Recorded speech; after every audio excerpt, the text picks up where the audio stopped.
Assalamualaikum warahmatullahi wabarakatuh. Perkenalkan, saya Kartika Apriliani. Di sini saya akan menjelaskan tentang pemberian terapi oksigen dan mendemonstrasikannya bagaimana cara pemberian terapi oksigen pada pasien dengan asma.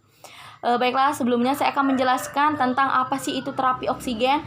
Terapi oksigen adalah memasukkan oksigen dari luar dengan cara memasukkan oksigen itu lewat saluran pernapasan, kemudian dengan alat yang dibutuhkan atau sesuai dengan indikasi, seperti nasal kanul dan sungkum. Kemudian apa sih tujuan dari terapi oksigen? Tujuannya yaitu yang pertama meningkatkan dan mempertahankan kadar oksigen dalam tubuh. Kemudian mengurangi terjadinya hipoksia. Nah, kemudian mengurangi beban kerja paru-paru untuk bekerja. Nah, kemudian apa sih indikasi dari pemberian terapi oksigen? Indikasi dari pemberian terapi oksigen yang pertama yaitu pernapasan pasien tidak adekuat, yang seperti sianosis, kemudian dyspnea. Nah, kemudian terjadinya pendarahan, kemudian pasien pasca pembedahan, kemudian pasien mengalami shock.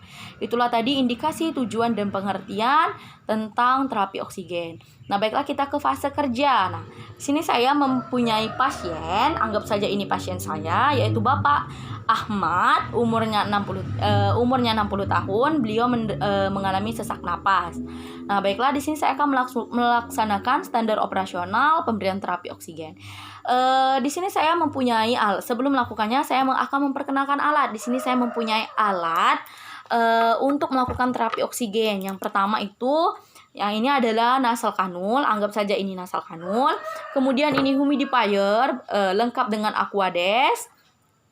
Kemudian ini ada plester, ada gunting, kemudian ada cotton bud, dan ada tisu. Nah, berhubung di sini kita di rumah sakit, jadi oksigennya sudah tertempel di dinding pasien masing-masing. Jadi kita tidak perlu tabung oksigen lagi. Nah, baiklah kita mulai saja. Yang pertama itu persiapan perawatnya. Karena persiapan alat sudah, kemudian kita persiapan perawatnya. Yang pertama yang harus disiapkan oleh perawat adalah mengecek identitas pasien yang akan dilakukan terapi oksigen. Mengecek kemudian tanda-tanda vital pada pasien tersebut. Nah, setelah itu pasien menggunakan APD seperti handscoon dan masker untuk melindungi diri perawatnya.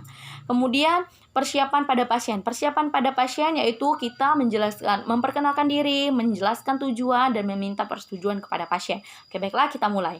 Assalamualaikum Bapak, perkenalkan saya perawat Kartika Apriliani. Saya bertugas pada shift pagi hari ini. Bapak, di sini saya akan melakukan tindakan terapi oksigen atau pemberian oksigen pada Bapak. Mengingat Bapak ada sesak, kemudian wajah Bapak kebiruan.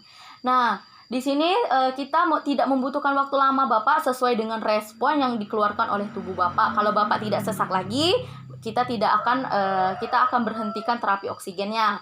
Kemudian terapi oksigen tidak sakit Bapak karena kita memasukkan oksigen dari luar lewat saluran pernapasan kemudian menuju ke paru-paru. Nah, bagaimana Pak? Apa Bapak bersedia?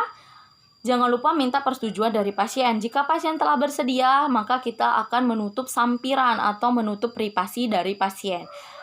Baiklah Bapak, kalau Bapak bersedia, saya akan menutup sampiran untuk menjaga privasi Bapak. Kemudian kita tutup privasi pasien. Ingat, tutup privasi pasien.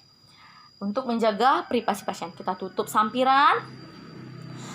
Kemudian kita persiapkan alatnya dan dekatkan alatnya agar mempermudah kita bekerja. Nah, baiklah di sini berhubung di rumah sakit jadi oksigennya di dinding, maka kita siapkan humidifier beserta Aquades yang telah dimasukkan ke dalam humidifiernya. Kita sambungkan humidifier dengan oksigen dinding. Nah, baiklah.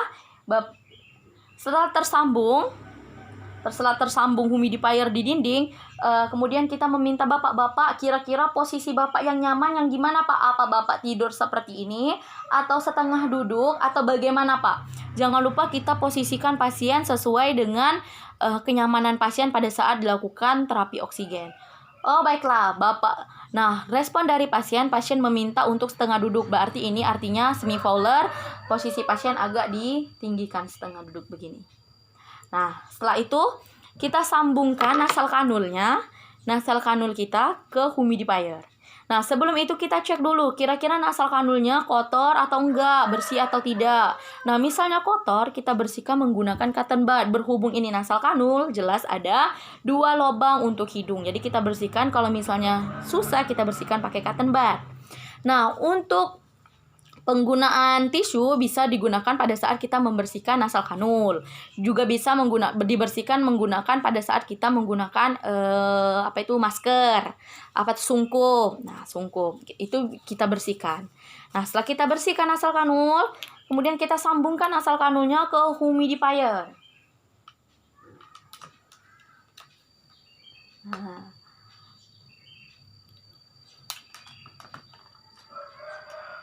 Nah, setelah humidifier dan nasal kanul terhubung, kita cek dulu apakah oksigennya keluar dengan baik atau tidak. Ceknya menggunakan punggung tangan kita, jangan langsung ke hidung pasien. Kita cek. Nah, jika sudah terasa oksigennya keluar, maka baru kita pasangkan ke hidung pasien. Bapak, saya akan memasangkan selang ini atau nasal kanul ini ke hidung Bapak. Sebentar ya Pak, maaf, permisi. Kita permisi terlebih dahulu. Nah, setelah itu, setelah kita pasangkan, kita tempelkan di daerah kupingnya atau telinganya. Kita seperti ini, kita sangkutkan atau kita lipat di belakang telinga. Kemudian jikalau kita merasa kurang nasal kanulnya mengganggu, bisa kita tempel menggunakan plester di kedua pipi pasien, pipi kanan dan pipi kiri, agar nasal kanulnya bekerja dengan baik, tidak kemana-mana, tidak goyang kanan dan goyang kiri. Nah, setelah itu selesai, kita tanya respon pasien, Pak, keluar tidak? Terasa tidak oksigennya? Kata bapaknya kurang, kita tambah lagi. Tapi ingat, untuk nasal kanul maksimalnya itu 6 mili atau 6 garis. Di humidifier terdapat termometer, seperti termometer itu atau mistar. Nah, itu minimal 6. Jadi kalau pasiennya belum terasa di angka 3, bisa ditambah angka 4, belum terasa boleh ditambah sampai maksimalnya itu 6. Kalau lebih dari 6 pasien belum terasa, berarti kita ganti menggunakan sungkup. Nah, kalau menggunakan sungkup, kita harus lihat dulu kontraindikasi atau indikasi pemasangan dari sungkup. Itu. Nah, setelah itu kita evaluasi, kita tanya perasaan pasien.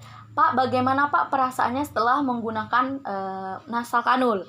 Kata pasiennya, alhamdulillah setelah digunakannya pemberian terapi oksigen, sesaknya berkurang, jadi pasien lebih nyaman. Nah, setelah itu jangan lupa kita cuci tangan.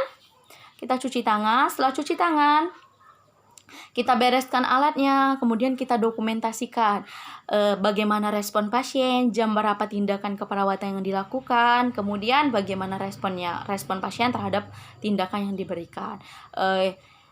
Setelah itu kita bersihkan, kita rapikan, dan kita pamit kepada pasien. Bapak, tindakan terapi oksigennya sudah selesai, saya lakukan. Jikalau Bapak ada keluhan atau Bapak merasa kurang nyaman atau bagaimana, bisa hubungi saya di nurse station Pak ya, karena saya bertugas pagi hari ini. Oke Bapak, saya permisi. Assalamualaikum. Nah, kita pamit untuk pergi ke nurse station atau ke tempat kita untuk merapikan alat-alat kita kembali. Demikianlah standar operasional prosedur tentang pemberian terapi oksigen yang dapat saya sampaikan. Lebih dan kurang saya mohon maaf. Wassalamualaikum warahmatullahi wabarakatuh.